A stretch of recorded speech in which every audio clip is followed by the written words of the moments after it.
والالتقائية والتبخيص والتماطل بدل المبادرة والعمل الملموس.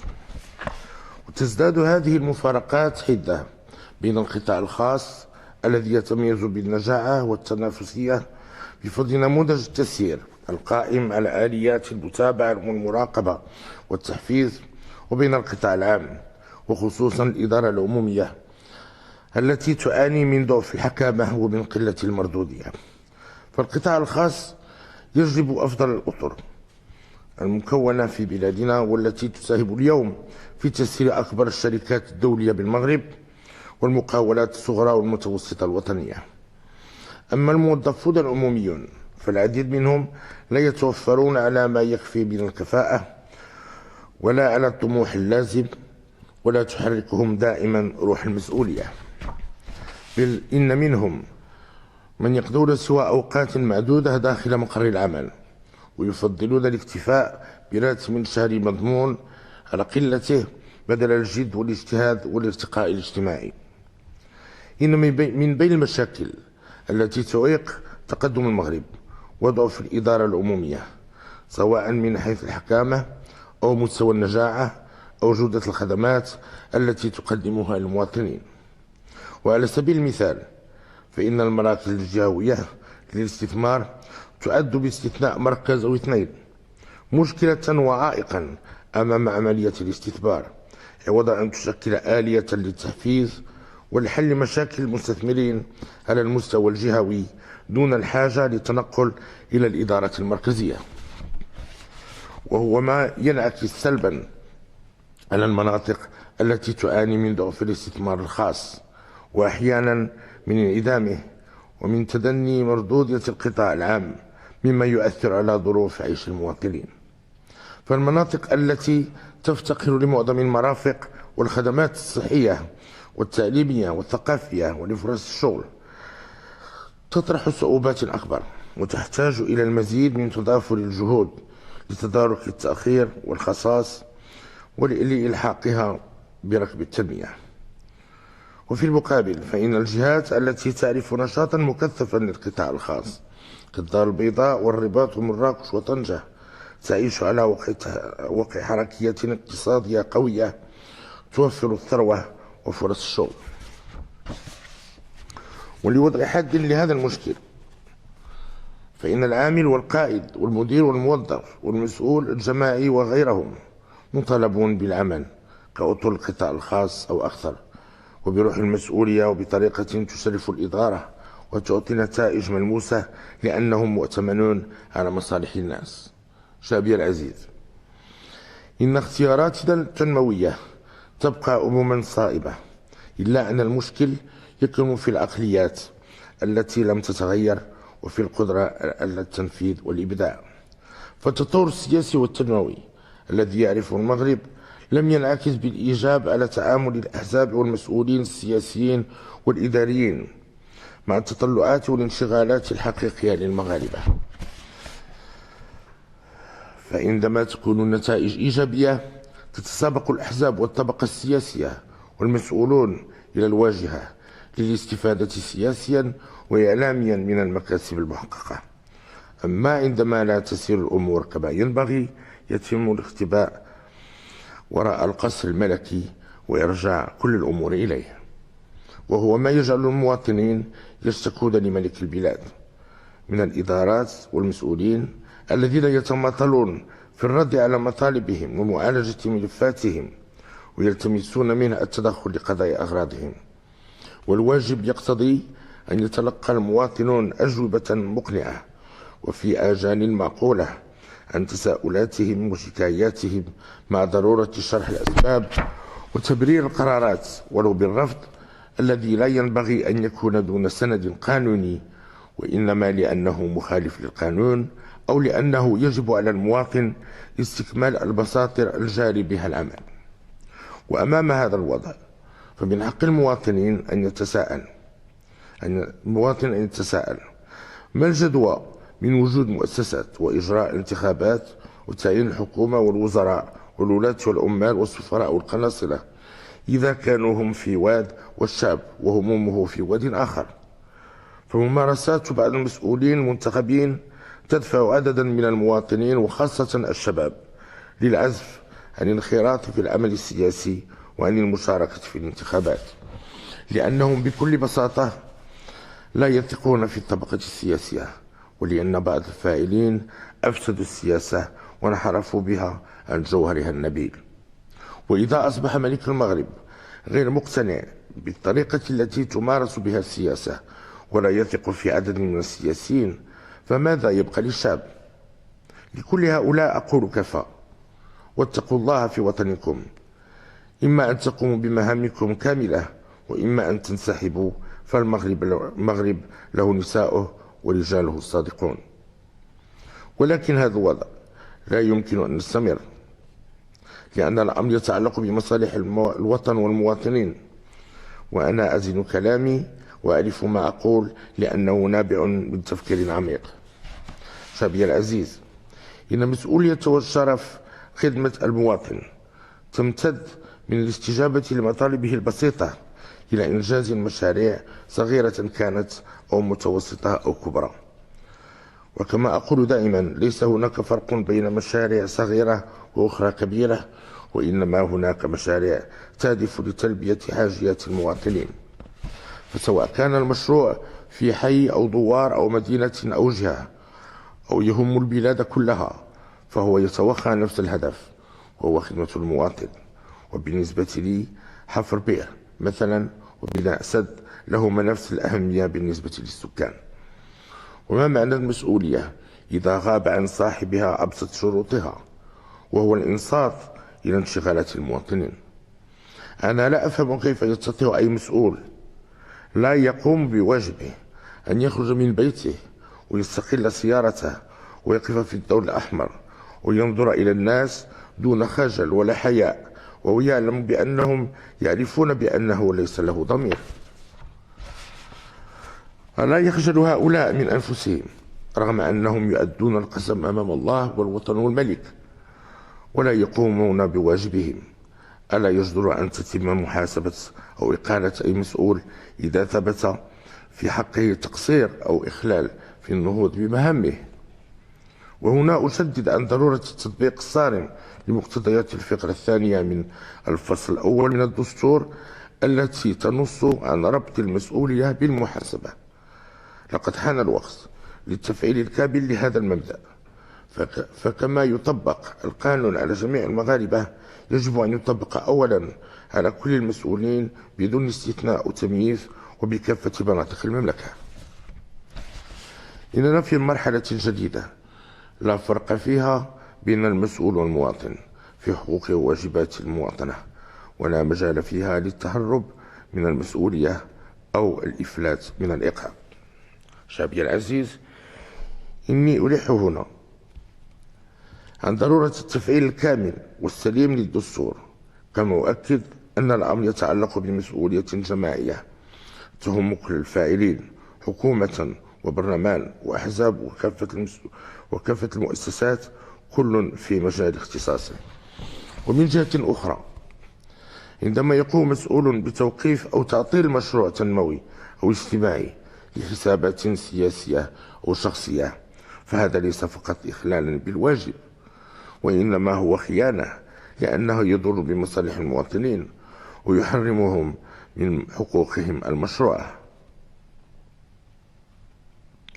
ومما يثير الاستغراب أن من بين المسؤولين من فشل في مهمته ومع ذلك يعتقد أنه يستحق منصبا أكبر من منصبه السابق. فمثل هذه التصرفات والاختلالات هي التي تزكي الفكرة السائدة لدى عموم المغاربة بأن التسابق على المناصب وبغرض الاستفادة من الريع واستغلال السلطة والنفوذ. ووجود أمثلة حية على أرض الواقع يدفع الناس مع الأسف إلى الاعتقاد بصحة هذه الأطروحة، غير أن هذا لا ينطبق ولله الحمد على جميع المسؤولين الإداريين والسياسيين، بل هناك شرفاء صادقون في حبهم لوطنهم، معروفون بالنزاهة والتجرد والالتزام بخدمة الصالح العام. شعبي العزيز، لقد أبانت الحداث التي تعرفها بعض المناطق مع الأسف عن انعدام غير مسبوق لروح المسؤولية. فعوض أن يقوم كل طرف بواجبه الوطني والمهني ويسود التعاون وتضافر الجهود لحل مشاكل الساكنة، انزلق الوضع بين مختلف الفاعلين إلى تقاذف المسؤولية وحضرت الحسابات السياسية الضيقة، وغاب الوطن وضاعت مصالح المواطنين. إن بعض الأحزاب تعتقد أن عملها يقتصر فقط على عقد مؤتمراتها واجتماع مكاتبها السياسية ولجانها التنفيذية أو خلال الحملات الانتخابية. أما عندما يتعلق الأمر بالتواصل مع المواطنين وحل مشاكلهم فلا دور ولا وجود لها، وهذا شيء غير مقبول من هيئات مهمتها تمثيل وتأطير المواطنين وخدمة مصالحهم. ولم يخطر لي على البال أن يصل الصراع الحزبي وتصفية الحسابات السياسية إلى حد الإضرار بمصالح المواطنين. فتدبير الشأن العام ينبغي أن يظل بعيدا عن المصالح الشخصية والحزبية وعن الخطابات الشعبوية وعن استعمال بعض المصطلحات الغريبة التي تسيء للعمل السياسي، إلا أننا لاحظنا تفضيل أغلب الفاعلين لمنطق الربح والخسارة للحفاظ على رصيدهم السياسي أو تعزيزه على حساب الوطن وتفاقم الأوضاع. إن تراجع الأحزاب السياسية وممثليها عن القيام بدورها عن قصد وسبق إصرار أحيانا ويصاب انعدام المصداقية والغيرة الوطنية أحيانا أخرى قد زاد من تعزيم الأوضاع. وأمام هذا الفراغ المؤسف والخطير وجدت القوات العمومية نفسها وجها لوجه مع الساكنة، فتحملت مسؤوليتها بكل شجاعة وصبر وضبط للنفس والالتزام بالقانون في الحفاظ على الأمن والاستقرار. وهنا أقصد الحسيمة، رغم أن ما وقع يمكن أن ينطبق على أي منطقة أخرى، وذلك عكس ما يدعيه البعض من لجوء إلى ما يسمونه بالمقاربة الأمنية، وكأن المغرب فوق بركان وأن كل بيت وكل مواطن له شرطي يراقبه. بل هناك من يقول بوجود تيار متشدد وآخر معتدل يختلفان بشأن طريقة التعامل مع هذه الأحداث، وهذا غير صحيح تماما. والحقيقة أن هناك توجها واحد والتزاما ثابت وتطبيق القانون واحترام المؤسسات وضمان أمن المواطنين وصيانة ممتلكاتهم. ويعرف المغاربة أن أصحاب هذه الأطروحة المتجاوزة يستغلونها كرصيد للاسترزاق، وكلامهم ليست له أي مصداقية، وكأن الأمن والمسؤول عن تسيير البلاد ويتحكم في الوزراء والمسؤولين، وهو أيضا الذي يحدد الأسعار إلى آخره. في حين أن رجال الأمن يقدمون بتضحيات كبيرة ويعملون ليل نهار في ظروف صعبة من أجل القيام بواجبهم في حماية أمن الوطن واستقراره داخليا وخارجيا، والسهر على راحة وطمأنينة المواطنين وسلامتهم. ومن حق المغاربة بل من واجبهم أن يفتخروا بأمنهم، وهنا أقولها بدون تردد أو مركب نقص. إذا كان بعض الآدميين لا يريدون الاعتراف بذلك أو يرفضون قول الحقيقة فهذا مشكل يخصهم وحدهم. شعبي العزيز، إن النموذج المؤسسي المغربي من الأنظمة السياسية المتقدمة، إلا أنه يبقى في معظمه حبرا على ورق، والمشكل يكمن في التطبيق على أرض الواقع.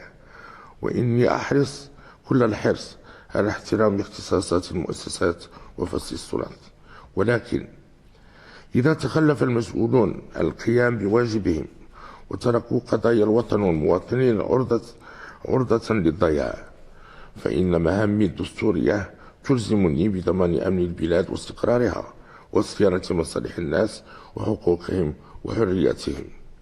وفي نفس الوقت فإننا لن نقبل بأي تراجع عن المكاسب الديمقراطية، ولن نسمح بأي عرقلة لعمل المؤسسات، فالدستور والقانون واضحان والاختصاصات لا تحتاج إلى تأويل.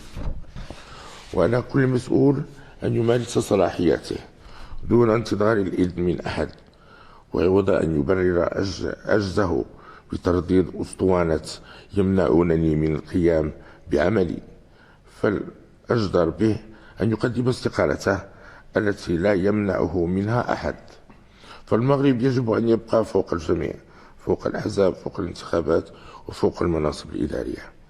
شابي العزيز، إني أعتز بخدمتك حتى آخر رمق، لأنني تربيت على حب الوطن وعلى خدمة أبنائه، وأعاهدك الله على مواصلة العمل الصادق وعلى التجاوب مع مطالبك لتحقيق تطلعاتك.